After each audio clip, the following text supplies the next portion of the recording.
आपको बताते चले कि आज माननीय अखिलेश यादव जी ने एक जनसभा को संबोधित करते हुए कोरोना वैक्सीन और मजदूर दिवस पर आखिर क्या ऐसा बोला कि जो हर तरफ उनका ही हो रहा है चर्चा। आइए सुनते हैं कि अखिलेश यादव जी ने क्या कहा।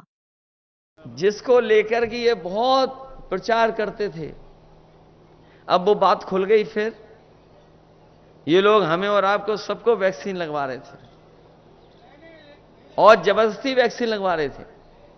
हमें लगता बहुत कम लोग होंगे जो हमारे जैसा फैसला लिए होंगे कि वैक्सीन नहीं लगवाएंगे। हमारे जैसे कम ही बचे होंगे।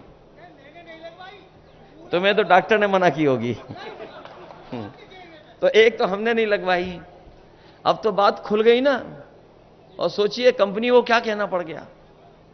कंपनी ने खुद हाई कोर्ट में कहा कि हां, इस वैक्सीन के बाद लोगों का हार्ट अटैक या हार्ट संबंधी बीमारियां बढ़ी हैं। अब सोचिए जिनके घर में सर्टिफिकेट होंगे, जो वैक्सीन के सर्टिफिकेट आप लोगों ने रखे हुए हैं, उसको देख करके आप वोट किसको डालोगे? आप बताओ। जब सर्टिफिकेट दिखाई देगा तो कोई भी भारतीय जनता पार्टी को वोट नहीं दे सकता। अलग तरह की चिंता डाल दी मन में कि पता नहीं कल क्या हो जाएगा। तभी तो क्या कहते थे कि अफसर ढूंढना चाहिए, कोई नारा दिया था उस समय उन्होंने। तो सोचिए क्या अफसर ढूंढा उन्होंने कि वैक्सीन वालों से भी इन्होंने चंदा वसूल लिया। इसलिए बहुत से ऐसे सवाल हैं जिसका जवाब भारतीय जनता पार्टी के पास नहीं है। लेकिन सबसे बड़ा सवाल जनता के बीच में यही है कि ये संविधान बदल देंगे और संविधान बदलने के बाद हमारे अब के अधिकार छिन जाएंगे। हमें आपको जो सम्मान मिलता है वो भी ये छीनना चाहते हैं।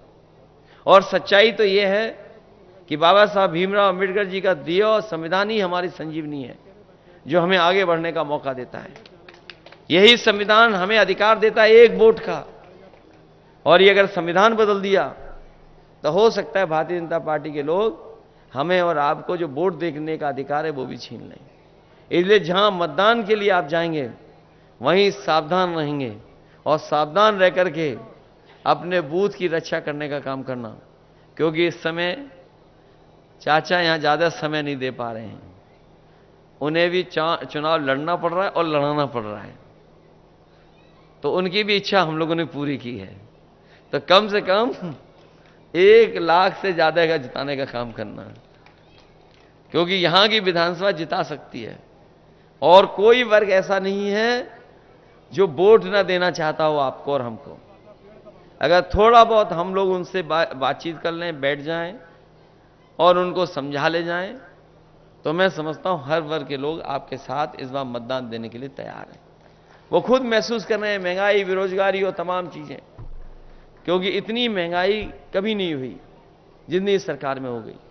जब आज हम और आप लोग 1 मई को है, ये हमारे मजदूर भाई जानते होंगे, आज का दिन पूरी दुनिया में याद करता है मजदूरों को। तमाम उन लोगों को याद करता है जिनका योगदान है काम कर करके समाज और देश को आगे बढ़ाने के लिए। ये जो लेबर डे है, आज की तारीख के दिन योगदान, संघर्ष और उनके किए हुए कामों से जो तरक्की हो रही है उसको सब याद करते हैं। जो साथी कानून को समझते होंगे, इन्होंने कोरोना की आड़ में लेबर लॉ, जिसके लिए मजदूरों को अधिकारों को पाने के लिए मजदूरों को न जाने कितना संघर्ष करना पड़ा था। दुनिया में जहां जहां मजदूर संगठन थे, उन्होंने कई मौकों पर संघर्ष किया। न जाने कितनी बार उन्हें पुलिस से झगड़ा होने की वजह से जाने गई, जाने खोई। न जाने कितने पुलिस के लोग इस आंदोलन में शहीद हुए।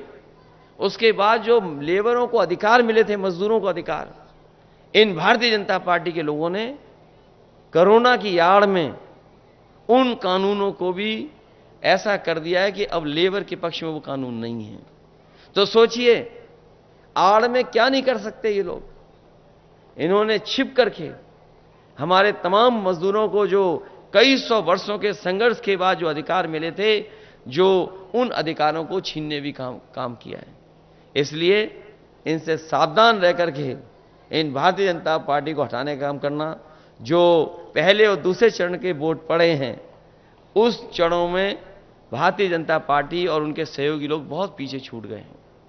पीछे छूट गए इसीलिए उन्होंने अपना 400 पार का नारा बदल दिया। न केवल नारा बदला है, बल्कि उनके भाषणों में आप देखो क्या भाषा का इस्तेमाल हो रहा है। जो भाषा बोली जा रही है वो लोकतंत्र में कोई स्वीकार नहीं कर सकता।